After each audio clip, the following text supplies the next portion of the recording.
O silêncio de um olhar. Eliane Macarini pelo Espírito Vinícius, Pedro de Camargo.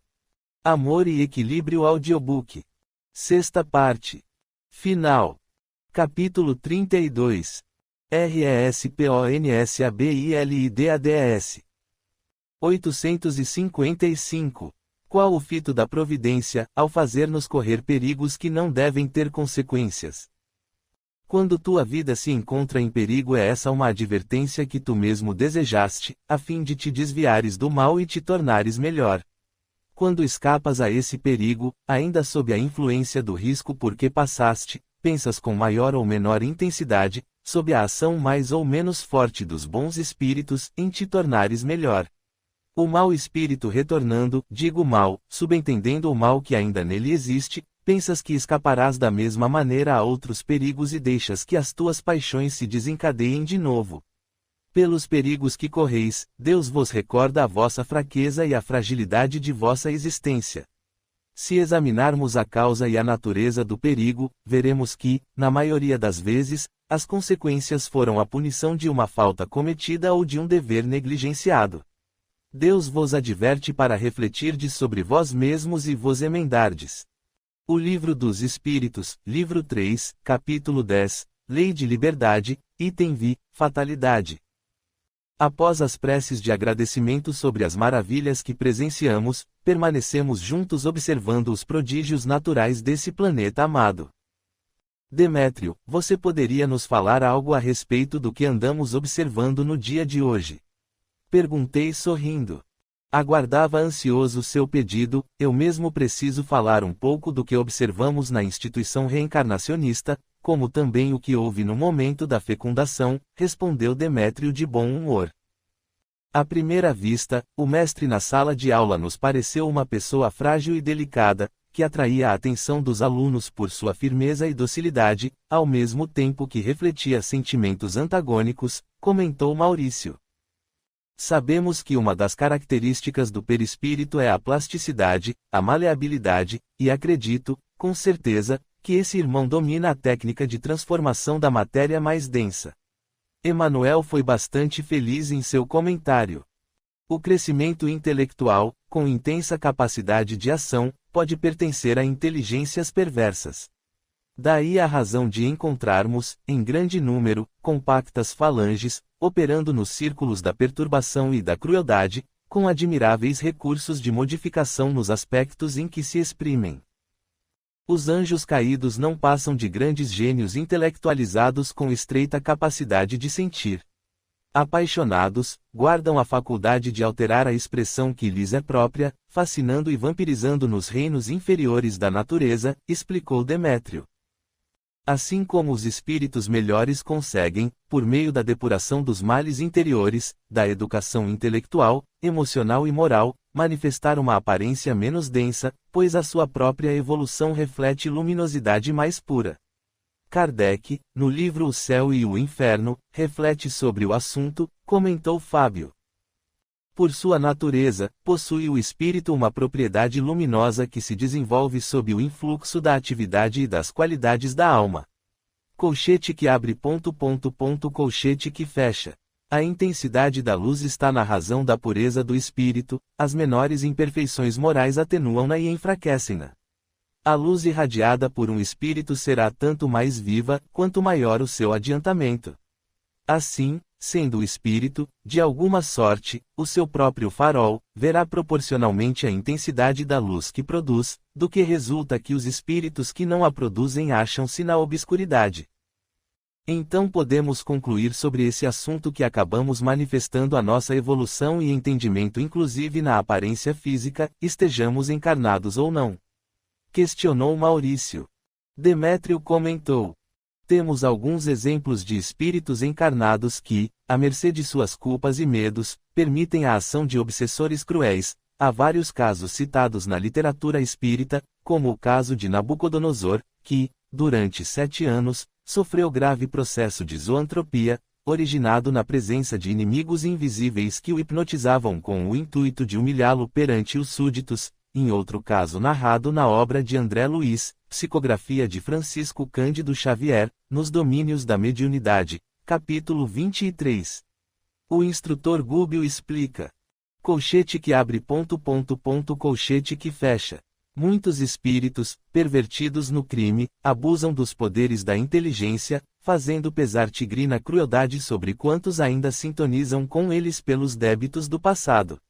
A semelhantes vampiros devemos muitos quadros dolorosos da patologia mental nos manicômios, em que numerosos pacientes, sob intensiva ação hipnótica, imitam costumes, posições e atitudes de animais diversos.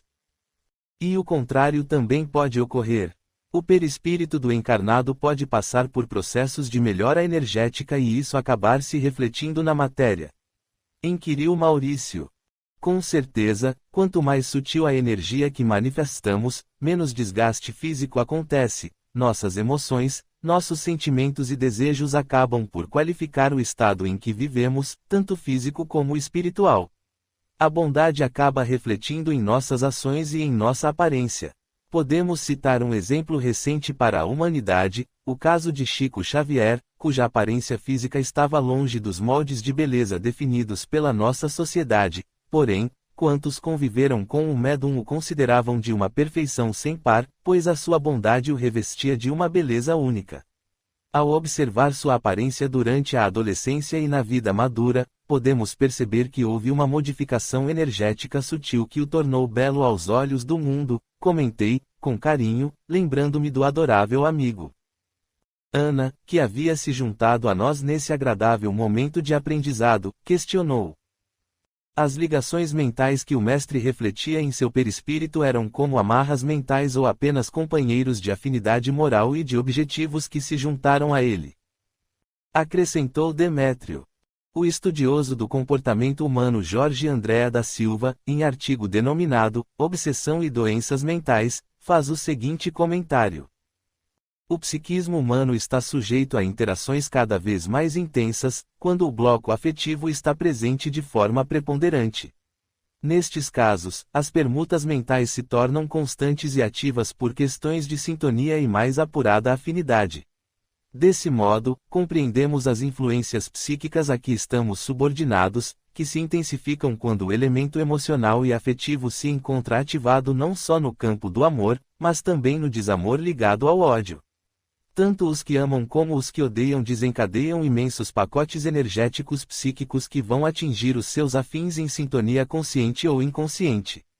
Estes campos psicológicos, em suas devidas manifestações, necessitam da acolhida e do respectivo entrosamento. Como nossa vida mental será o resultado de muitas etapas, reencarnações, as ligações apresentam profundas relações não só com os fatores e experiências presentes, mas também com as fontes e registros de todo o nosso passado. Isto faz com que as ligações mentais sejam bastante complexas, com estruturações de difícil decifração e cujo conjunto de emissão e recepção ou ação e reação de toda natureza, positiva, gerada pelo bem e pela ordem, ou negativa, desencadeada pelo mal e pelo desejo de vingança e ódio, apresente projeções das mais variadas em estados harmônicos. Os estados de desarmonia que se refletem na organização mental mostram variações de toda ordem, cujo grau de intensidade estará relacionado principalmente com os lastros distônicos do passado. A acolhida mental dessas reações se faz comumente entre encarnados e desencarnados com naturais oscilações, cuja sintomatologia decorrente deverá fazer parte de um capítulo pouco abordado ou mesmo desconhecido da psiquiatria, as decantadas obsessões espirituais. Isso quer dizer que, de uma forma ou de outra, com nosso consentimento ou não, esse tipo de processo é considerado obsessivo? Perguntou Ana. Considerando a lei de afinidades, os semelhantes acabam se atraindo e criando para si um conjunto mental característico aos interesses do grupo, e que evolui para uma sintonia vibratória, não raras vezes, de uma perfeição dantesca, que acaba por ressoar pelos ambientes afins. O que observamos, no caso desse espírito que assumiu o papel de mestre, é uma interação entre os hóspedes e o hospedeiro, gerando necessidade e integração entre eles, que acabam por originar relações parasitárias de ambas as partes, difíceis de serem desfeitas, tal a simbiose que acontece. Toda relação com propósitos que se afastam das leis divinas pode ser considerada obsessiva, toda relação em que o respeito às individualidades se anula pode ser considerada doença, e acaba por se manifestar em ambos os lados da vida, completou Fábio. Em casos como esse, como poderemos auxiliar? Pois, pelo que entendi, esses espíritos estão em sintonia bastante estreita, perguntou Maurício. Você está certo, meu jovem amigo, essa sintonia que tem origem na afinidade moral entre as partes é bastante grave em sua manifestação. Volto a citar trecho do mesmo artigo de Jorge Andréa da Silva, que, acredito, é bem simples e lógico. Analisar os fatos e tentar compreender sua dinâmica face a cada indivíduo em particular é o que reputamos ser da mais alta importância, incluindo-os nos quadros nosológicos da psiquiatria para serem mais bem avaliados pela ciência. Não podemos relegar tantos fatos comprovados ao desconhecimento como casos neuróticos ou psicóticos. Claro que os modelos de tratamento psiquiátrico não podem ser relegados, temos que lançar mão das aquisições científicas de nosso tempo como coadjuvante terapêutico. Nas obsessões, os modelos psicológicos transpessoais representam valiosos suportes em busca de equilíbrio e ajuste. Nesse artigo, nesse trecho em particular, ele se refere ao ser encarnado, mas, pelo que ando aprendendo no mundo dos espíritos, as ferramentas são semelhantes, visto a compreensão da continuidade da vida, não é mesmo? Refleti com bom humor. E quanto aos pensamentos do homem que visitamos? Perguntou Ana. Você está se referindo ao planejamento que o pai faz, mentalmente, para o filho concebido? Perguntou Fábio. Isso mesmo. Senti certa insegurança com o futuro, as telas mentais projetadas por esse irmão são terríveis, comentou Ana. O futuro não está escrito, assim como ele, outros têm o desejo de manter a humanidade na escuridão. Espíritos ignorantes, não intelectualizados e éticos, são fáceis de ser conduzidos, e aqueles que aspiram ao poder enxergam esse fato com muita clareza, falei. Eu sei disso, mas será possível a humanidade voltar a viver uma nova e terrível idade das trevas? Perguntou Maurício. Demétrio, entristecido, comentou. Apenas nós, habitantes deste amável planeta, poderemos decidir isso. Esse processo dependerá de nossas escolhas, se continuaremos a não aceitar as nossas responsabilidades sobre nossos atos e sobrecarregar Deus com nossa preguiça, dessa forma seguindo os falsos profetas, ou, então, assumir que amanhã viveremos consequências de nossos atos de ontem e hoje, aprendendo com esse sofrimento, aprendendo e educando nossa inteligência. Isso assusta bastante, observando as escolhas das grandes massas, percebo que ainda vivemos de promessas e delírios, aceitando milagres inexistentes que apenas nos arremessam à escuridão. Vejam só as multidões que seguem hipnotizadas por esses lobos em pele de cordeiro, que se dizem servidores do Cristo. Haverá, outra vez, o ranger de dentes? Questionei com lágrimas nos olhos. Isso mesmo, meu amigo, não acontece interrupção no caminhar da vida, mas apenas visões diferentes da mesma história, comentou Inek, que se juntava a nosso grupo. Viveremos a mesma história, de várias formas e maneiras, enquanto não conseguirmos discernir entre a verdade e a falsidade dos conceitos humanitários. E não poderemos jamais reclamar das lições recebidas, seremos aqueles que optaram por viver essa história. E nós e aqueles que já compreendem que há um novo caminho, uma nova forma de viver essa história. Estava saudoso do amigo, está tudo bem com nossos amigos Paulo e Anita? Perguntou Maurício. Estaremos em melhor situação, poderemos ser aqueles que auxiliam, e não aqueles que necessitam de auxílio. O processo evolutivo acontece sempre com os menos ignorantes estendendo as mãos àqueles que sofrem na retaguarda da dor, da mesma forma que acontece conosco, assistidos por esses anjos abnegados que nos devolvem a esperança e a fé. Estou aqui por esse assunto, Maurício. Anita ainda não consegue se manifestar através da fala, e isso a tem deprimido bastante. Inácio irá auxiliá-la daqui a alguns minutos. Paulo anda com problemas graves, seus assessores, instigados por Torquemada, traçam tenebroso plano de assassinato. Precisamos intervir antes que consumem esse ato hediondo, informou Inek. Fábio propôs uma prece em louvor ao Pai, agradecidos pelas benesses recebidas nesse dia maravilhoso, como também pedindo auxílio aos nossos amigos, que passamos a amar como parte de nossa família espiritual, nossa verdadeira origem. Capítulo 33. Recomeço. 856. O Espírito sabe, por antecipação, qual o gênero de morte que deve sofrer. Sabe que o gênero de vida por ele escolhido o expõe a morrer mais de uma maneira que de outra. Mas sabe também quais as lutas que terá de sustentar para a evitar, e que, se Deus o permitir, não sucumbirá. O Livro dos Espíritos, livro 3, capítulo 10, Lei de Liberdade, item V, Fatalidade.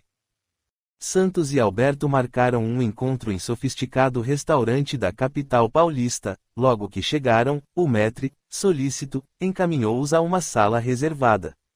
Acomodados e já bebericando um alcoólico, começaram a conversar sobre o assunto que os interessava. Precisamos fazer e é urgente, estamos perdendo o controle daquele moleque, ele parece hipnotizado por aquela menina sem graça, comentou Alberto. Eu estou sabendo, andei lá pelo terreiro de mãe Soninha, ela falou que o menino está sob a guarda dos iluminados, sei lá o que é isso, mas ela disse que não há muito jeito de fazer ele voltar. Parece que esses iluminados tocaram os sentimentos de remorso do desgraçado. Nem parece mais aquele encapetado que mandou matar 3, ou melhor, matou 3. Ele parecia possuído nesse dia, dava até gosto de ver, falou Santos. O desgraçado do Albério estava lá também, não é? Você nunca me contou essa história direito.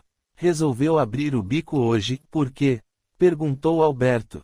Raiva do seu irmão. Morreu me devendo uma nota preta e nunca ninguém assumiu os encargos. Fui falar com o moleque e ele disse não ter nada com isso, mas nada como um dia atrás do outro, sabia que ia precisar de meus serviços e não tardou muito.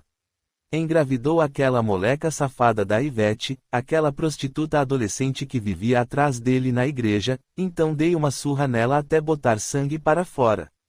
Depois dei uma graninha para ela ficar calada, e assunto resolvido, falou Santos, rindo alto. Companheiro, nós temos histórias boas, não é?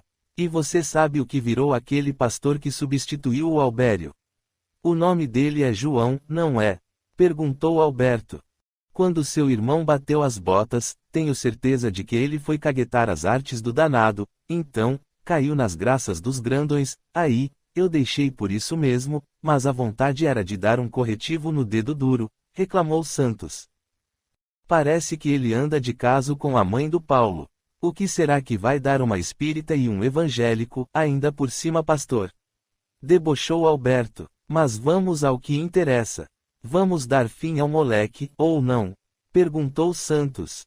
Vamos sim, deixamos ele terminar a gravação do álbum novo e damos um jeito nele, tem que parecer acidente mesmo. Assim vamos rachar de ganhar dinheiro, álbum novo e desgraça nova, não vamos mais precisar trabalhar na vida. Ele está sozinho, tocou até a mãe, não tem para quem darmos satisfação, completou Alberto. Melhor ainda, ele nem leu o que ponho para assinar, podemos dar um jeito de ele reconhecer a gente como herdeiro. Você ainda tem amizade com aquele juiz boa gente. Mas, precisamos tomar cuidado, a danada da Amanda anda atrás do menino e, nessa fase carente, ele aceitou a companhia dela, também não podemos esquecer da moleca, lembrou Santos. Já entendi aonde você quer chegar, deixa comigo que o serviço de herdeiro já tá pronto.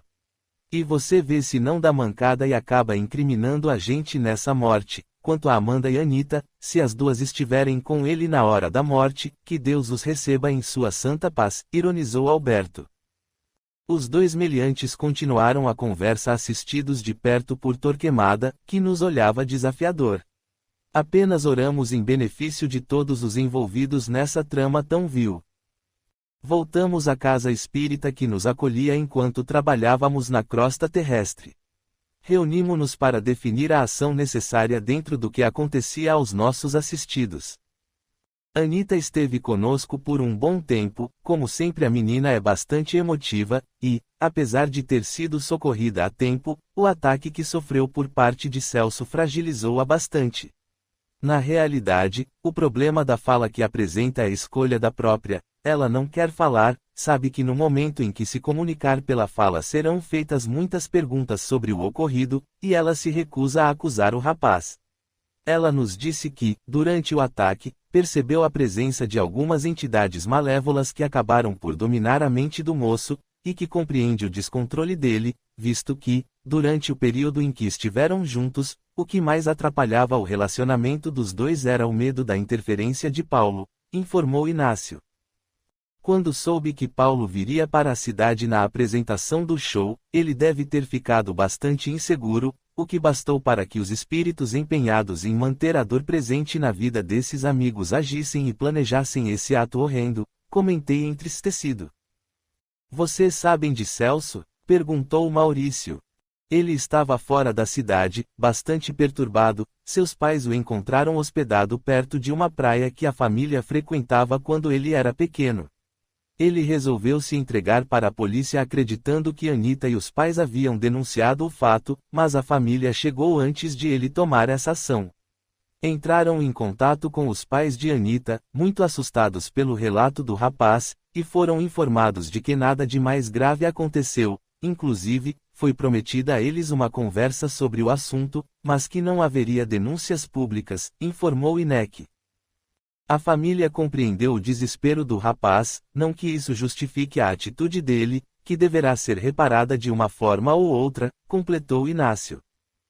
O que poderemos fazer para auxiliar nossos atendidos na atual ação planejada por Alberto e Santos? Perguntou Ana. Amanda é a mais receptiva à nossa presença.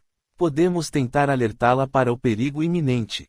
Mas quanto estaremos invadindo o livre-arbítrio dos envolvidos? Indagou Maurício. Como assim? Eu não entendi sua pergunta, questionou Ana. Sabemos que todos os acontecimentos de nossas vidas têm uma finalidade evolucionista. Qual será a maneira que essas pessoas planejaram seu desencarne? Explicou Maurício, mostrando certa insegurança no assunto. Seja qual for esse momento ou forma para o desencarne, nada justifica um ato de crueldade. Mesmo que os envolvidos, ou apenas um deles, tenham pedido a experiência da morte violenta, essa forma não foi planejada. Isso seria conflituoso com o que andamos estudando. O processo de evolução das criaturas visa, principalmente, a perfeição, e, então, nossas ações devem ser sempre guiadas por isso, baseadas nas leis naturais, que nos indicam a melhor forma de agir. Evitar atos insanos é uma das metas de nosso trabalho. Lembremos as lições evangélicas propostas por Jesus, a caridade e o perdão, assentados no amor verdadeiro, o qual deve nortear as ações de seus seguidores, lembrou Demétrio, que acabava de se unir à nossa equipe. Desculpem, mas às vezes ainda fico bastante confuso com o direito de agir nas escolhas de nossos atendidos, justificou-se Maurício, mostrando estar envergonhado de sua pergunta. Não se preocupe, meu jovem amigo, não raras ocasiões você verbaliza o que não temos a capacidade de expor como dúvida. Pode acreditar que sua ação sempre é um ponto positivo em nossas histórias. Falei e abracei o rapaz que tanto encantava esse espírito em aprendizado cristão. Os dias seguintes foram mais tranquilos, inclusive o show que Paulo exibiria foi adiado devido a problemas vividos pela comunidade local. Uma grande tempestade havia caído repentinamente e alagado a maior parte da cidade praiana. Paulo informou às autoridades locais que toda a renda do espetáculo seria destinada a socorrer as famílias desabrigadas. Alberto e Santos, enraivecidos com a atitude do rapaz, resolveram apressar a execução do plano maléfico. Alberto havia conseguido que Paulo assinasse o testamento reconhecendo-os como seus herdeiros, e, com a ajuda de autoridades corruptas e um bom dinheiro, tudo já estava conforme a lei pedia. Naquela noite, diante de uma multidão, composta principalmente de jovens, Paulo seria assassinado a tiros. Os meliantes contavam com a confusão que se formaria para que o atirador ficasse anônimo. Resolvemos que estaríamos junto à equipe espiritual responsável por manter a paz entre as pessoas presentes no campo de esportes da cidade, identificaríamos o assassino e faríamos o possível para impedir a ação deste. No dia da exibição pública de Paulo, deslocamo-nos para o estádio da grande cidade praiana. As filas nos portões de entrada eram longas, e a maioria das pessoas eram jovens, demonstrando bastante animação com o evento. Aos poucos e com organização, as pessoas foram entrando e se acomodando em seus lugares, cantando alegres as músicas mais populares do cantor. Perto da hora determinada para o início do show, passaram a repetir o nome de Paulo, pulavam e gritavam, sensação próxima do êxtase. Paulo foi anunciado pelo mestre de cerimônias, e o público o ovacionava em delírio. As meninas, ainda bastante jovens, encantadas com a presença sedutora do rapaz, emocionavam-se, chegando às lágrimas. Paulo pediu ao público 1 minuto de silêncio, pedido que foi atendido imediatamente. Então, aproximou-se do microfone e bastante emocionado começou a falar.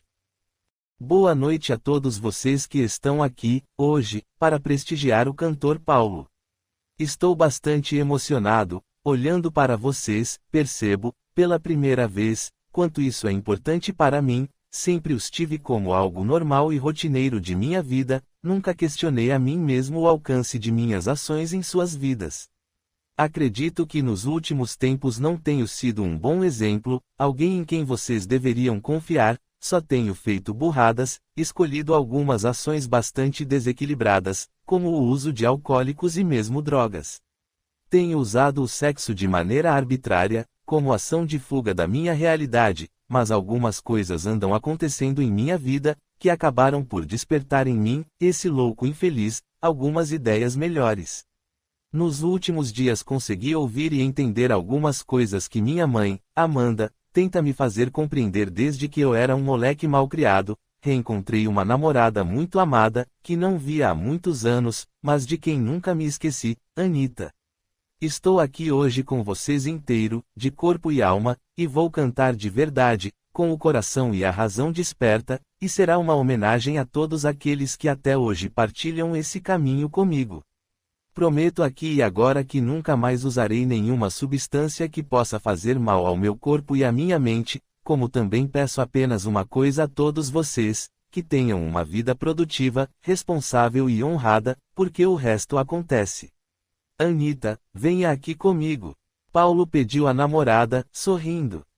Anita, encabulada, entrou no palco devagar, olhando para a multidão que a aplaudia. Emocionada, deixou que as lágrimas escorressem dos seus olhos. Paulo foi ao seu encontro e a abraçou, amoroso e delicado, levantando seu rosto e beijando seus lábios trêmulos. Emocionado, olhou aquele rosto angelical e confiante, sentiu-se feliz e livre, e por um instante pensou, posso morrer agora que partirei feliz, mas, se posso ainda fazer uma escolha melhor, também lutarei por essa vida que posso imaginar que existe, e a qual nunca consegui entender. Deus, me dê mais um pouco de tempo, por favor. Nesse instante, Anita viu um indivíduo no meio da multidão apontando uma arma para Paulo. Tentou ainda desviá-lo, mas ele, por acreditar que fosse um gesto impulsivo por estar encabulada, forçou a permanência no mesmo lugar. A equipe espiritual conseguiu se aproximar do atirador e, envolvendo seu braço, provocou ligeiro tremor, suficiente para desviar a trajetória da bala disparada. O rapaz desabou no chão, atingido nas costas. Anita gritava em desespero. Jovens que estavam perto do infeliz portador da desgraça avançaram sobre ele e o agrediram violentamente. Seguranças que estavam a serviço logo o retiraram das mãos da turba enlouquecida pela raiva. Policiais se juntaram a ele e o levaram para fora do estádio, com destino à delegacia mais próxima. Um silêncio aterrador abateu-se sobre o local. A multidão, antes frenética e alegre, agora demonstrava medo e apatia.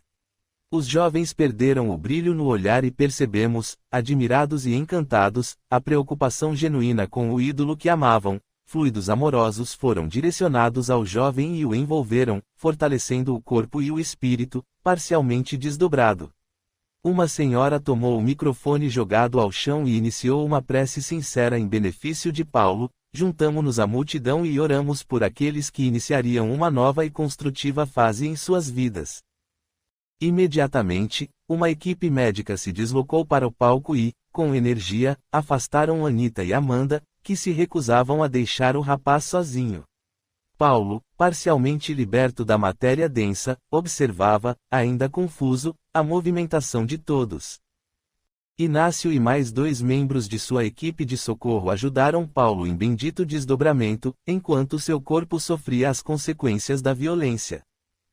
Envolvidos em doce energia de amor, acompanhamos o rapaz, Anita e Amanda ao hospital local. Capítulo 34. Despertar. 857. Há homens que enfrentam os perigos dos combates com certa convicção de que a sua hora não chegou, há algum fundamento nessa confiança. Com muita frequência o homem tem o pressentimento do seu fim, como pode ter o de que ainda não morrerá. Esse pressentimento lhe é dado pelos seus espíritos protetores, que desejam adverti-lo para que esteja pronto a partir ou reerguem a sua coragem nos momentos em que se faz mais necessário. Também lhe pode vir da intuição da existência por ele escolhida, ou da missão que aceitou e sabe que deve cumprir. O Livro dos Espíritos, Livro 3, Capítulo 10, Lei de Liberdade, Item V, Fatalidade. Assim que Paulo chegou ao hospital, o médico de plantão percebeu a necessidade de uma cirurgia urgente para retirar a bala que havia se alojado junto à coluna dorsal e próxima à medula. Por favor, quem é responsável por Paulo? Perguntou o médico para as pessoas presentes na recepção. Sou eu, sou a mãe dele. Como está meu filho, doutor? Disse Amanda. O caso é bastante grave, o rapaz foi atingido por uma bala de grosso calibre, e ela se alojou junto à coluna dorsal. Os exames que fizemos mostram que a medula pode ter rompido, só não podemos definir se esse rompimento foi total ou parcial, mas precisamos proceder à retirada da bala, pois esta continua oferecendo riscos maiores enquanto se encontra no corpo do rapaz, informou o médico. Doutor, meu filho pode ficar paraplégico? Perguntou Amanda, demonstrando receio. A paraplegia ocorre quando as vias motrizes do sistema piramidal do sistema nervoso periférico, a nível da medula espinhal, são interrompidas medial e bilateralmente. A paralisia afeta os membros inferiores, ou toda a parte inferior do corpo, mas, no momento, devemos nos preocupar em salvar a vida do rapaz, as sequelas decorrentes do problema serão tratadas à medida da necessidade. Temos na cidade um excelente cirurgião, ele é de outro estado, mas encontra-se por aqui para um congresso médico, peço a sua autorização para chamá-lo a estudar o caso do seu filho, explicou o médico. Por favor, doutor, que seja feito o melhor por ele, não se preocupem com a parte financeira, falou Amanda, bastante emocionada. O médico voltou à sala médica de emergência, e Amanda se juntou a Anita. Nesse instante, Sara e o marido chegavam ao hospital. As 2 amigas se abraçaram e choraram juntas. Anita se juntou a elas e, pela primeira vez em vários dias, falou: Não se preocupe, Amanda. Deus sempre é bom demais conosco, Paulo sairá dessa mais forte e mais consciente do que foi até o momento. Álvaro, que se mantinha a certa distância, aproximou-se, abraçou as 3 mulheres e falou com emoção, que transparecia em sua voz. Ah, os caminhos de Deus são tão perfeitos que às vezes eu acabo por me admirar dos efeitos emocionais que podemos ter uns sobre os outros. Paulo está lá, naquela sala, entre a vida e a morte, mas mesmo assim acaba de devolver a esperança para minha filha. Prometo a vocês que serei para ele um pai, acompanharei de perto a sua trajetória, e serei como a sua consciência despertando, acredito que descobrirei sentimentos nunca antes experimentados.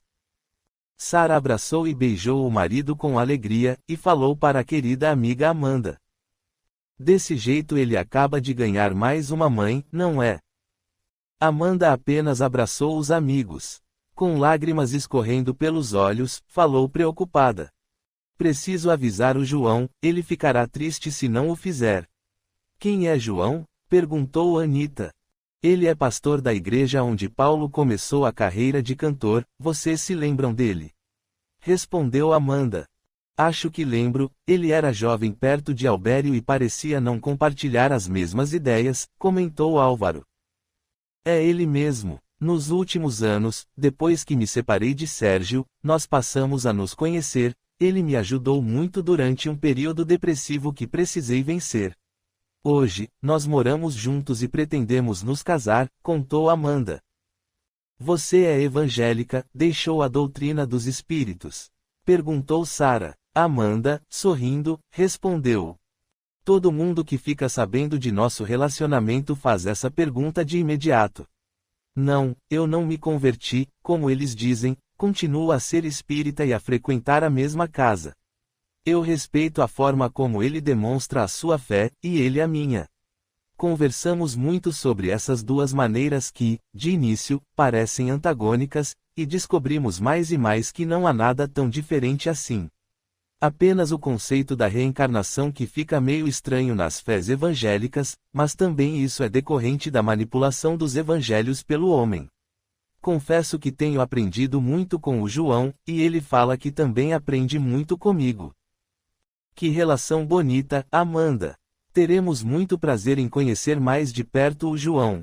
Quero que você venha para minha casa, o Álvaro irá levá-la ao hotel para que pegue as suas coisas e as do Paulo e deixe-as lá em casa, falou Sara. Agradeço muito mesmo, será muito bom estar com vocês nesse momento e não sozinha num quarto anônimo de um hotel. Amanda falou com João pelo celular, e ele se prontificou a embarcar no primeiro avião com destino à cidade praiana. Álvaro prontificou-se a buscar o novo amigo no aeroporto, como também hospedá-lo em sua casa. Enquanto isso, Torquemada insistia em permanecer no ambiente hospitalar, acompanhando de perto a conversa entre o grupo de amigos. Várias vezes tentou invadir a sala destinada aos atendimentos emergenciais, mas os trabalhadores do plano espiritual daquela casa de socorro aos encarnados não permitiram que concluísse o ato. Paciente, ficava ali, observando e colhendo informações que em futuro próximo poderiam lhe ser de valia. Aproximamo-nos dele, numa tentativa de algum contato mental, porém ele nos ignorou por completo, fingia não perceber nossa presença. A determinado momento percebemos que sua expressão facial mudou, parecia atormentado por pavor extremo. Balançou a cabeça e urrou como um animal selvagem ferido. Aproximamo-nos de seu campo vibratório e percebemos uma projeção mental vinda de um espírito melhor que nós mesmos, este acalentava-o com uma doce canção de esperança, aparentemente muito antiga. Mentalizei o espírito feliz que intentava o socorro a esse querido irmão tão sofrido, vítima de seus próprios infortúnios, senti doce letargia e percebi a grandeza desse amor fraterno. Feliz, informei os amigos da Boa Nova. Nosso irmão Torquemada sentia-se tocado pelo mais sublime dos sentimentos. Unidos, oramos em benefício de todos aqueles que atendiamos amorosamente como ceareiros do Pai. Demétrio veio encontrar-se conosco, pedindo que o acompanhássemos a mais uma visita à comunidade reencarnacionista Origem de Fogo. Os dragões iriam reunir-se mais uma vez, agora sem a presença de Torquemada, que seria excluído do grupo. Observamos nosso irmão, que estava ali à nossa frente, obcecado por Paulo. Ao nos aproximarmos, percebemos que, realmente, ele não sentia mais nada que não fosse relacionado ao jovem cantor. Deslocamo-nos para a triste comunidade reencarnacionista. Havia um movimento fora do normal, a cidadela que abrigava a instituição estava em polvorosa, espíritos reuniam-se em pequenos grupos comentando os últimos acontecimentos. Observamos a seguinte cena. Você viu, os grandes senhores das sombras irão depor o mestre Torquemada, parece que ele enlouqueceu depois que aquele que renasceu como Paulo o negou 7 vezes seguidas. Horrível o fato se repetir, semelhante às dores da traição vivida por Jesus. Mas os 8 dragões de Cristo baniram o mestre. Esse não serve mais ao exército santo, segundo informações, deixou-se corromper pelos falsos profetas. Será julgado perante a corte dos 8 que permanecem. Não sabemos ainda nem quem será o substituto do mestre Torquemada. Se ele nos traiu, não merece mais ser chamado de mestre. Agora será apenas um excomungado por Deus. Fernando deve assumir o posto e comandar os dragões, é o mais nobre dos seguidores do Cristo. Façamos um movimento de apoio ao novo mestre. Você está doido? Se for escolhido outro, seremos mandados ao monte da crucificação como traidores do reino. É melhor esperar e deixar que eles decidam, afinal, o que temos a perder. Mortos já estamos. Continuamos nosso caminho e chegamos a tempo de presenciar o desfile de chegada dos 8 dragões. A exemplo de momento já descrito anteriormente, a ostentação de poder e riqueza, ainda tão importante a esses irmãos, podia ser vista a céu aberto. À medida que se aproximavam dos portões da origem de fogo, grande quantidade de miasmas ia dominando a paisagem, que se tornava mais e mais sombria. Apesar de preparados para a presença dessas entidades infelizes, sentimos um frio gélido que penetrava por nosso corpo sutil, ainda matéria, e ainda sujeito a sensações que mantinhamos guardadas em nossas lembranças. Olhei para a passeata que seguia lenta e voraz e senti como se toda a felicidade do mundo não mais existisse, apenas o frio e a solidão permaneciam como nossos companheiros eternos. Senti o toque delicado de meu amigo Maurício em meu ombro. Ao fitá-lo, meu olhar espelhava a tristeza que sentia, consciente de que essa dor não era minha, mas mesmo assim me fazia sofrer, pois pensava na desesperança desses irmãos perdidos em seus desvários de poder e ambição, que não sabiam como é bom ser livre e compreender que somos apenas espíritos criados à imagem de nosso Pai. Tudo é muito simples de ser vivido quando aceitamos a nossa origem. O sofrimento termina na compreensão das oportunidades recebidas, e a esperança floresce diante do entendimento das oportunidades que virão. Deus os envolva em meus sentimentos. Falei alto e, com muito amor no coração, estendi os braços à frente e emanei a mais pura energia que envolvia os meus sentimentos. Senti-me tomado de felicidade e força interior, que crescia em tamanho e amorosidade. Olhei à minha volta e, admirado, vi que todos ao meu redor participavam ativamente desse momento. Nossas emanações se juntaram e expandiram em todas as direções, ouvíamos choros e ranger de dentes, mas o Pai amado que nos socorre a cada instante estava ali, agindo em favor de seus filhos queridos. Numerosas equipes de socorristas chegavam e começavam, imediatamente, o trabalho de amor e caridade, para o qual nos preparávamos dia a dia. Senti-me erguer do chão, ainda os braços abertos, as lágrimas de emoção escorrendo pelo rosto, e os amigos ao meu lado. Olhei ao meu redor e, extasiado, vi a obra de Deus, o futuro da humanidade sendo contado por nossa história de dores e felicidades inenarráveis. Uma grande explosão energética aconteceu no ambiente mais próximo ao solo e a luz do sol penetrou em cada canto daquela cidadela abençoada. Agora somente ouvia murmúrios, lamentos e choros de redenção. Os veículos de socorro abarrotados de esperança partiam em busca de benditas casas de socorro. Fechei os olhos e apenas orei. Senhor, Senhor, Senhor, eu não precisava mais pensar em belas palavras, apenas orei, entendendo finalmente o prólogo de O Evangelho segundo o Espiritismo. Os Espíritos do Senhor, que são as virtudes dos céus, qual imenso exército que se movimenta ao receber as ordens do seu comando, espalham-se por toda a superfície da terra e, semelhantes a estrelas cadentes, vêm iluminar os caminhos e abrir os olhos aos cegos.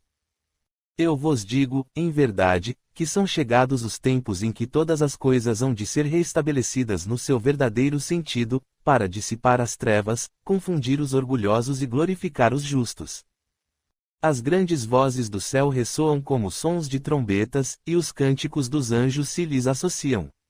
Nós vos convidamos, a vós homens, para o divino concerto.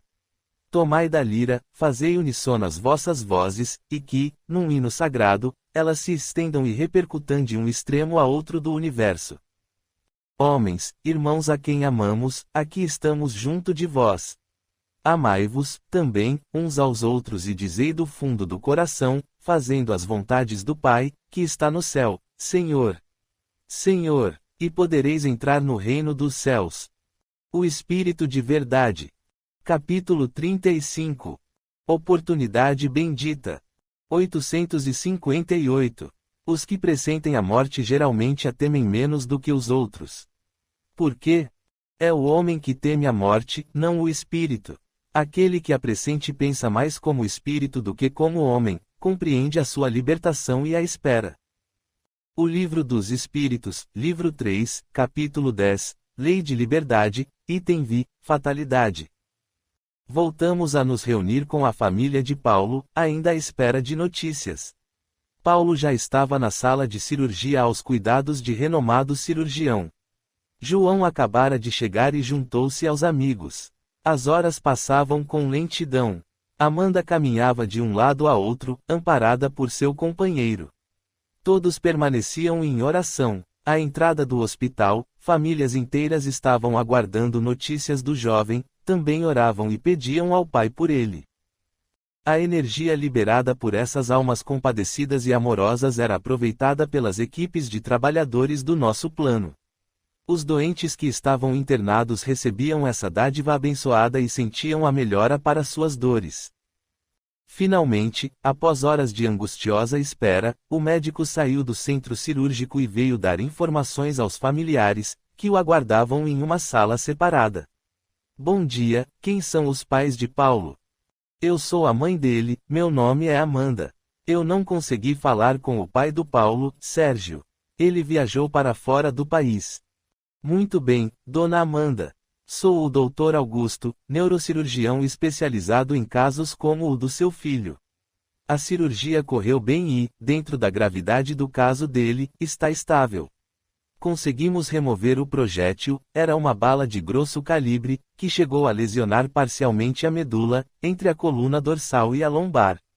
Depois mostrarei a vocês os exames radiológicos que fizemos. A extensão do trauma e suas consequências deverão ser diagnosticadas nos próximos dias, tudo vai depender da recuperação do paciente, principalmente por causa de edemas que apareceram devido ao trauma sofrido, tanto pelo impacto do projétil como pela própria cirurgia. Ele terá inicialmente alguns problemas de mobilidade nos membros inferiores, isso é certo, mas ainda não sabemos a extensão. Mais tarde o ortopedista que dividiu a sala cirúrgica comigo virá conversar com vocês e falar sobre o tratamento inicial. Estarei ainda na cidade por mais 5 dias, virei ver o progresso de Paulo toda tarde, falou o médico. Doutor, nós precisamos conversar sobre os seus honorários, disse Amanda. Por enquanto não se preocupe com isso, dona Amanda. Preciso ir agora, tenho uma palestra a fazer daqui a 1 hora. No final da tarde estarei por aqui. Doutor, o Paulo corre perigo de morte. Perguntou Anita. Qual o seu nome? Perguntou o médico. Eu sou Anita, a namorada de Paulo, respondeu a menina. Veja bem, Anita, Paulo sofreu uma violência muito grande, que ocasionou um forte impacto na coluna medular, um simples movimento pode desencadear algo mais sério. Depois há a cirurgia, que é bastante invasiva e debilitante, portanto os riscos existem para pacientes que apresentam esse quadro, mas devemos avaliar também que ele é jovem, saudável e tem muitos motivos para viver, e fará de tudo para que isso aconteça. E ainda aconselho vocês a recorrerem a Deus, que não nos falha nunca, terminou o médico. Obrigada, doutor, agradeceu a jovem. Voltamos à casa espírita que nos acolhia enquanto trabalhávamos junto à crosta terrestre. Vinícius, e os dragões também foram recolhidos naquele momento sublime de comunhão com o Pai? Perguntou Maurício. Infelizmente somente 2 dos 8 permitiram a nossa aproximação e aceitaram repensar a maneira como têm dirigido suas vidas até o momento, respondia o amigo. E para onde foram os resistentes? Já sabemos o que farão de agora em diante? Questionou Ana. Ainda não tivemos notícias de um novo assentamento. E penso que devem estar juntos na comunidade dirigida pela entidade que Fernando passou a presidir. Demétrio havia nos prevenido que esse trabalho será longo, pois estamos lidando com irmãos ignorantes quanto à moralidade, bastante intelectualizados e que acreditam fielmente estarem agindo de maneira correta e de acordo com a vontade de Deus, completei a informação pedida pelos amigos. E Torquemada, onde se encontra? Perguntou Fábio, que se juntava a nós naquele momento. Há pouco cheguei do hospital e ele ainda está por lá, parece hipnotizado pela presença de Paulo naquele recinto de socorro. As equipes que por ali labutam têm nos auxiliado no trato com o irmão. Cuidam dele como o doente que é. Demétrio ficará aqui por uns dias, até o momento em que poderá encaminhar Torquemada a uma casa de recuperação, que está a certa distância do planeta. Belíssimo lugar protegido contra as vibrações de ódio e rancor, sentimentos dos quais irmãos como ele, que delinquiram contra a própria vida, ainda são alvos, e nessas casas são amparados por Deus e recebem a oportunidade de acordar consciências adormecidas pelas escolhas desvairadas, informei aos amigos. Bom dia, amigos. Demétrio nos pede a presença no hospital, parece que Torquemada saiu do torpor a que se impôs após o acidente de Paulo, informou Inácio. Deslocamo-nos para o hospital. Demétrio e uma equipe de socorristas, que vieram em seu auxílio, tentavam interromper o delírio violento no qual a mente de Torquemada se envolvera. O infeliz via-se cercado de 1000 demônios que o julgavam, semelhantes aos júris da Santa Inquisição. Via-se ajoelhado frente aos inquisidores e, julgado como herege e feiticeiro, chorava e gritava, tentando fazê-los entender que estavam errados, que ele também era um inquisidor eleito pelo próprio Papa, rasgava as vestes toscas em busca de sua nomeação pelo Papa Sisto IV, gritava em desespero. Aproximamo-nos e procuramos ligação fluídica com sua mente caótica. Ele repetia sem cessar. Eu sou, o martelo dos hereges, a luz de Espanha, o salvador do seu país, a honra do seu fim. Foi assim que o emérito jornalista Sebastián de Olmedo definiu a minha atuação na Igreja Espanhola. Sou enviado de Deus para purificar a terra, preciso dar fim aos hereges, esses demônios judeus e muçulmanos. Libertem-me, vocês estão enganados, preciso encontrar minha nomeação, eu sempre a trago junto de minhas vestes. Suavemente nos aproximamos de sua mente, acalmando o medo e o pavor das fogueiras da redenção que flutuavam em sua memória, como um instrumento de vingança e dor. Mentalizamos um dia sereno, de paz, junto ao Criador. Vibramos na calmaria que nos traz o amor bendito do Pai. Ele foi se acalmando, fechando os olhos e adormeceu nos braços de Demétrio. Observamos a amorosa cena do pai que recolhe o filho pródigo, oramos em benefício da oportunidade de recomeçar a vida, que nunca nos abandona. Demétrio olhou-nos com gratidão, discreto, fez um sinal de agradecimento e sorriu. Graças ao Pai, que nos oferece sempre as maravilhas que sustentam a vida de amor, sentimos-nos envolvidos por gratidão infinita. Capítulo 36. Aprendizado. 859. Se a morte não pode ser evitada quando chega a sua hora, acontece o mesmo com todos os acidentes no curso da nossa vida. São, em geral, coisas demasiado pequenas, das quais podemos prevenir-vos dirigindo o vosso pensamento no sentido de as evitardes, porque não gostamos do sofrimento material. Mas isso é de pouca importância para o curso da vida que escolhestes.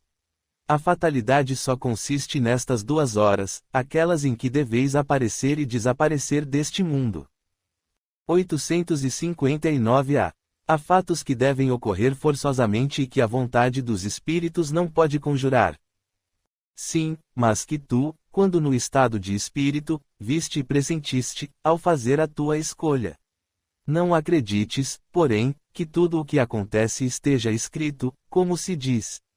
Um acontecimento é quase sempre a consequência de uma coisa que fizeste por um ato de tua livre vontade, de tal maneira que, se não tivesses praticado aquele ato, o acontecimento não se verificaria.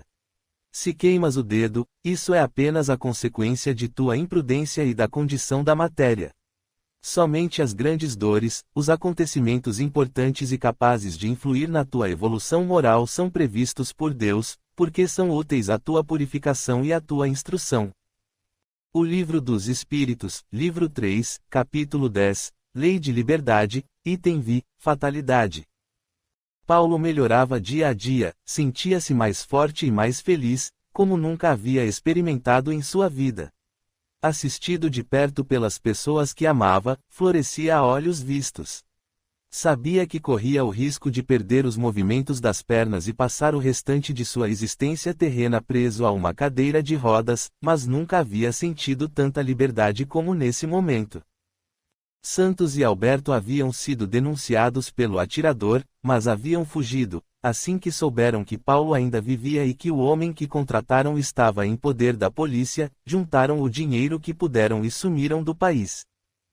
Torquemada estava sob os cuidados de Demétrio na colônia de recuperação Maria de Nazaré, embalado pelo amor de mães amorosas que marcaram sua passagem pelo mundo, não raras vezes, anônimas em suas lutas por amor e liberdade. Os dragões já se preparavam para escolher o sucessor de Torquemada. O grupo contava 9 membros novamente, após substituir aqueles que deram continuidade às suas vidas eternas. O comando do grupo Dragões de Cristo tinha sua sede na cidade comandada por Fernando, que era denominada Divino Coração de Jesus. Eles se preparavam para uma profunda e terrível ação sobre a sociedade encarnada do planeta. Os dragões que restaram elegeram mais 3 representantes, que se nomeavam como inquisidores famosos da Espanha, o inquisidor-geral Fernando de Valdés Salas, e ainda Vidal Marín e Juan Enguera.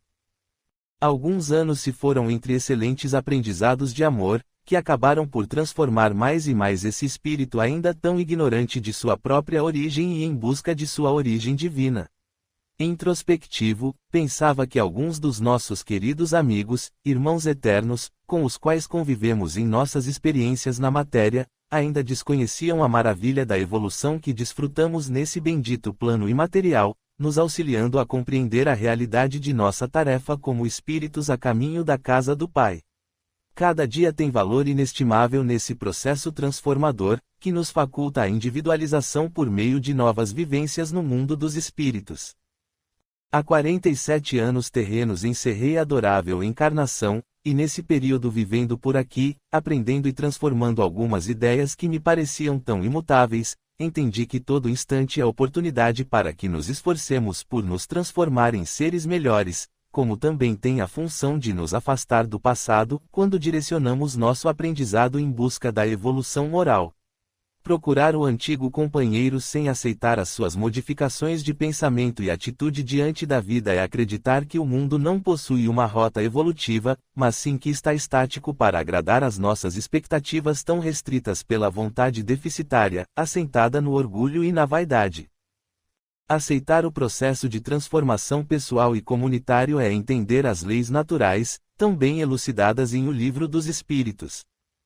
O meu pensamento vem se transformando conforme o aprendizado adquirido a partir da observação da vida, que segue sem interrupções doentias, trazendo experiências que me levam a uma constante reflexão. Esta soma estudos edificantes da convivência amigável entre espíritos que se afinizam conosco, mas, sobretudo, da cooperação de seres melhores que nos tutelam a caminhada em busca de respostas a questionamentos tão salutares. Ao avaliarmos o que andamos vivenciando por aqui, no mundo natural dos espíritos, lembrei-me de um texto redigido quando eu ainda me encontrava preso à matéria densa, o qual reproduzo a seguir, como prova do homem que fui e ainda vive em minha mente, mas não numa vivência estática e improdutiva, mas sim num processo constante de adaptação a uma nova ordem sempre em mutação. Assim, quem procura o encarnado entre as linhas que redijo não me verá, pois não aceita o natural movimento da vida, que renova a cada dia o ser imortal. O homem pensa que o homem é uma obra perfeita, e nem pode deixar de sê-lo, uma vez que foi criado à imagem e semelhança de Deus. Da onisciência aliada à onipotência, não virão obras falhas e defeituosas. Cumpre, porém, notar que as obras de Deus são vivas. Ora, onde há vida, há movimento e crescimento. A excelsa sentença da Gênesis, crescei e multiplicai-vos, encerra o segredo da vida, uma vez que não nos atenhamos apenas ao sentido literal daquelas palavras. Crescer e multiplicar não se refere somente ao número ou à quantidade, mas também, e particularmente, à qualidade. Naquele simbólico sopro que Deus infundiu à argila, encontra-se o dinamismo vital que vem da eternidade e marcha para o infinito. Para a frente e para o alto, eis a legenda gravada em cada átomo do universo. Os defeitos e prejuízos humanos atestam, portanto, não a imperfeição da obra, mas apenas o estado atual de acabamento em que a mesma se encontra. O homem não é uma estátua modelada e acabada pelo buril do estatuário. O homem é obra viva, inteligente e consciente de si própria. A estátua nada sabe de si mesma, sua forma, seus contornos, suas linhas e suas expressões são fixas, imóveis, inertes. O supremo artista não age assim. Infunde vida às suas obras, e estas, uma vez vivificadas, se agitam, crescem, sobem e transcendem, aperfeiçoando-se e aprimorando-se sempre. O homem mesmo há de colaborar com Deus na obra de seu crescimento e de sua evolução. Daí o mérito e o demérito de cada um. De outra sorte, o homem não teria consciência do seu valor, nem estaria aparelhado para realizar o ideal de felicidade que constitui o supremo alvo da vida. À medida que ele se vai aperfeiçoando, melhor irá refletindo a divina imagem a cuja semelhança foi criado. Só em Jesus, o sublime, o caráter adamantino, o paradigma da perfeição, podemos ver a imagem de Deus refletir-se em sua pureza e excelsitude. Por isso, ele pode dizer com autoridade: quem me vê a mim, vê ao Pai. Capítulo 37. Evolução moral. 860. Pode o homem, por sua vontade e pelos seus atos, evitar acontecimentos que deviam realizar-se e vice-versa? Pode, desde que esse desvio aparente possa caber na ordem geral da vida que ele escolheu. Além disso, para fazer o bem, como é do seu dever e único objetivo da vida, ele pode impedir o mal, sobretudo aquele que possa contribuir para um mal ainda maior. O Livro dos Espíritos, livro 3, capítulo 10, Lei de Liberdade, item vi, Fatalidade. Certo dia, após alguns momentos de reflexão, fui interrompido pelo amigo Maurício, que me trazia notícias de Paulo. Vinícius, hoje Paulo participa de sua primeira Paraolimpíada. Será que podemos ir até o globo e assistir a esse momento? Devemos estar a trabalho somente ao alvorecer do novo dia, então vamos logo, também espero partilhar esse momento de alegria. Deslocamo-nos para o país que recebia os Jogos Paraolímpicos daquele ano e logo identificamos nosso amigo, bastante forte e feliz, seguido de perto por Anita. Ele faz parte de uma equipe de paraplégicos que disputam algumas modalidades paraolímpicas. Felizes, percebemos a transformação de nosso jovem amigo, a energia que o envolve agrada aos sentidos daqueles que o acompanham. Ao final da apresentação da disputa, apesar de seu grupo perder para outro mais bem preparado, os participantes saíram da quadra como vencedores. Anita recebeu-o de braços abertos e cochichou algo em seu ouvido. Paulo arregalou os olhos e gritou alto: "Meu filho nasceu! Meu filho nasceu!" Os amigos rodearam-no com carinho e cumprimentaram o casal com alegria e esperança em seus corações. Paulo olhou para Anita, e uma lágrima sentida escorreu por seus olhos. A moça se aproximou e ele falou baixinho: "Um dia eu privei pais de viverem o que irei experimentar agora." Anita acariciou o rosto do rapaz e falou emocionada: "Está tudo bem, meu amor, você está se recuperando de tudo isso." "Ainda não, Anita, mas um dia eu terei coragem e o farei." Maurício olhou para mim e sorrindo falou: "Para Deus nada é impossível, não é, meu amigo?" Isso mesmo. A mãe de Anita, Sara, compadecida, ofereceu seus óvulos, e Amanda, amorosa, o útero. Aí está mais uma vida a ser partilhada com essa família amorosa. O filho dele será ao mesmo tempo filho e irmão. A vida é fantástica, precisamos apenas saber enxergar essa maravilha que Deus nos permitiu vivenciar. O tempo passou célere, e, no processo de redirecionamento de seus atos, Paulo passou a cooperar com a humanidade, seus shows passaram a ter objetivos visando a caridade. Fundou um orfanato, do qual era trabalhador assíduo. Anita e o pequeno André acompanhavam-no, o menino crescia saudável e feliz, amparado por sua família. Paulo era cooperador financeiro e oferecia sua arte a vários outros empreendimentos que visavam ao processo educativo da humanidade. Vinícius, essa nova maneira de conduzir objetivos também abriu novas possibilidades para Paulo, não é mesmo? Isso mesmo, ele poderia vivenciar dolorosos momentos de culpa e remorso decorrentes de seu comportamento anterior, bastante desequilibrado, porém, escolheu direcionar seus esforços de maneira reparadora, através do trabalho honesto e caridoso para com os mais necessitados. Sua família tem papel essencial na nova forma de pensar e fazer escolhas, provando a teoria de que o bem sempre estará à frente do mal, transformando as mentes que estão prontas ao despertar, e arremessando essas criaturas a novos e edificantes horizontes, respondia ao jovem amigo. Mas, ainda incomoda saber que perante a sociedade ele permanece impune pelos crimes que cometeu. E quanto à família dos jovens assassinados, não terão direito a uma resposta. Compreendo sua colocação, e concordo com a justeza de seu pensamento, mas também podemos avaliar a situação vivenciada hoje. Houve evolução para esse espírito ainda reticente quanto às suas responsabilidades, mas também acredito que para ele está sendo difícil não haver uma solução social para os crimes que cometeu, e toda essa insatisfação, com certeza, se origina na consciência desperta para a responsabilidade pessoal por seus atos.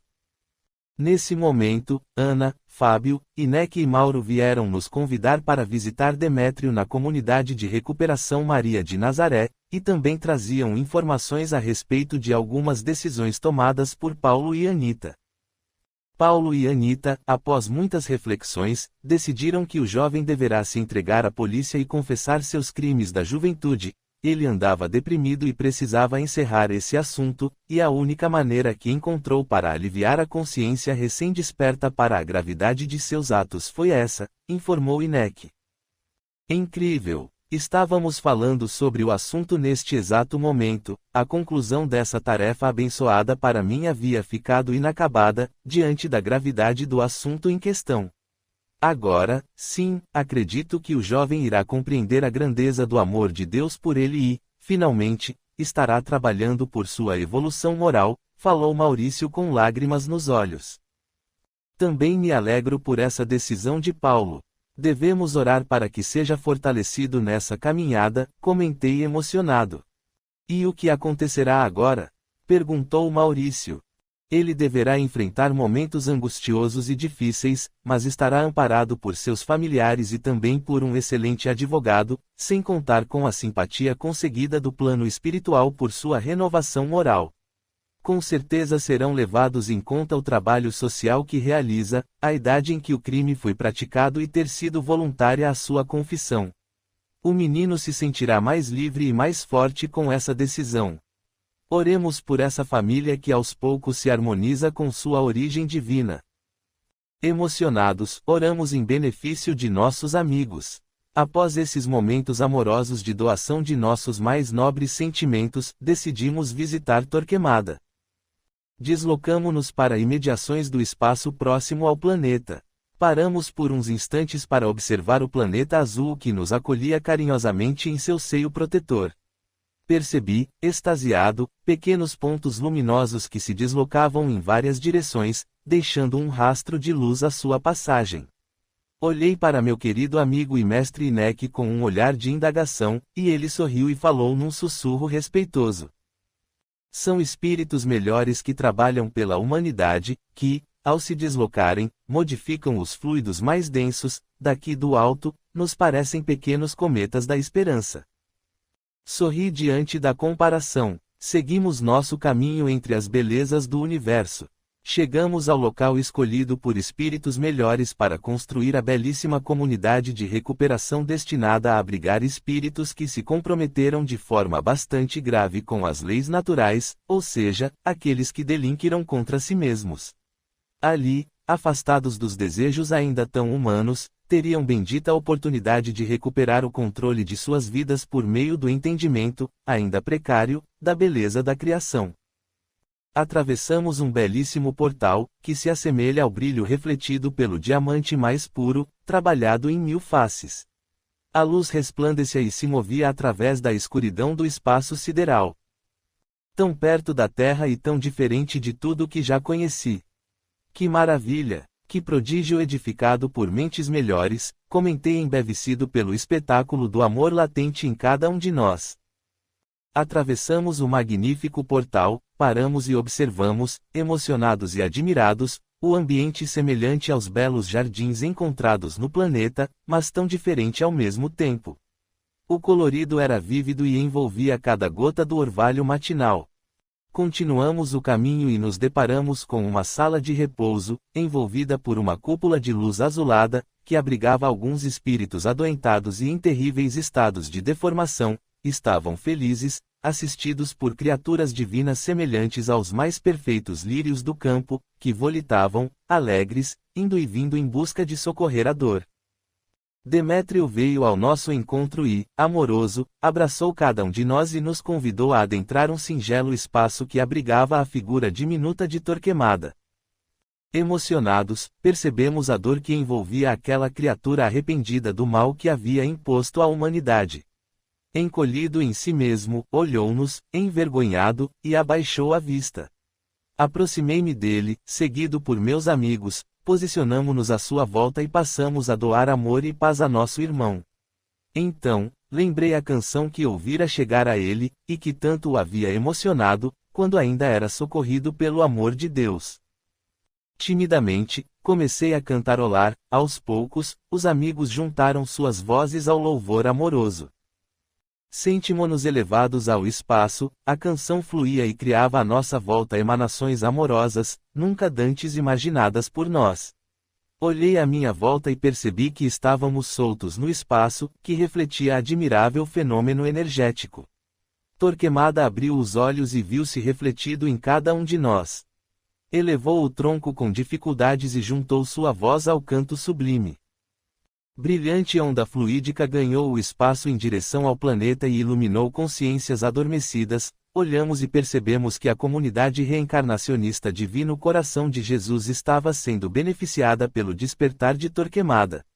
O mundo é luz que nos desperta, que nos envolve e possibilita excelentes oportunidades de educação para o espírito eterno, mas acima de tudo é o reflexo do amor de Deus por cada um de seus filhos. Lembrando o alerta de um querido amigo da humanidade, André Luiz, em você existem as causas da sua derrota e vibram as forças de seu triunfo, sorri feliz, e a esperança ainda tímida que brotava em meu coração floresceu como nota musical que alimenta o amor e a serena paz daquele que entende que está a caminho.